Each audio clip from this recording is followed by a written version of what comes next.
Audio Jungle. What's been what's been maybe something that like didn't work out so well? Something you thought was going to be like a home run and just didn't work. It was just didn't come together.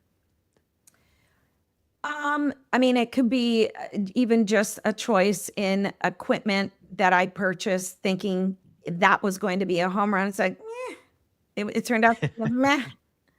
It wasn't a home run. Or it could even be an employee that I hired and really thought would help me manage the store and in fact was ruining my reputation. And when you take a ding on the business reputation, it takes a hot minute to get it back. So Yeah. that was a huge learning curve for me. Be careful because your attendants are representing your business for you. They're not just your employees. They're the face of the business when you are not there.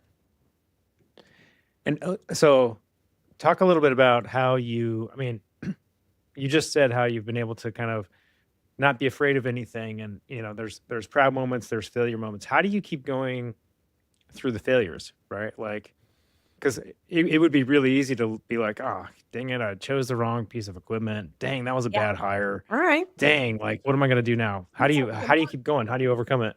Well, I'll tell you what's happening right now. I'll tell you what's going on at this very moment.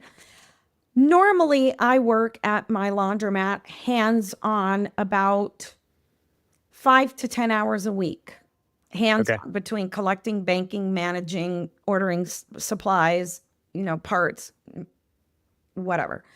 Um, we have had a bit of a slowdown in the industry here in Southern California Okay. due to the heat of the politics and such.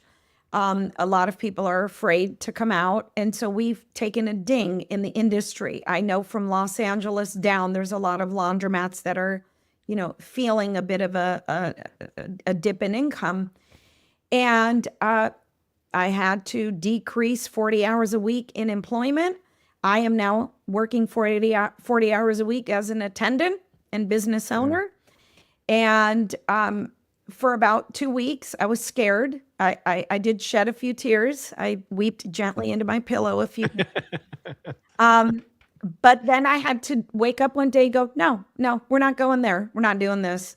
Nope, not going to happen. We're going to get right back in there. And slowly but surely, with marketing and such, it's starting to come back where I'm beginning to starting to reduce my hours back again.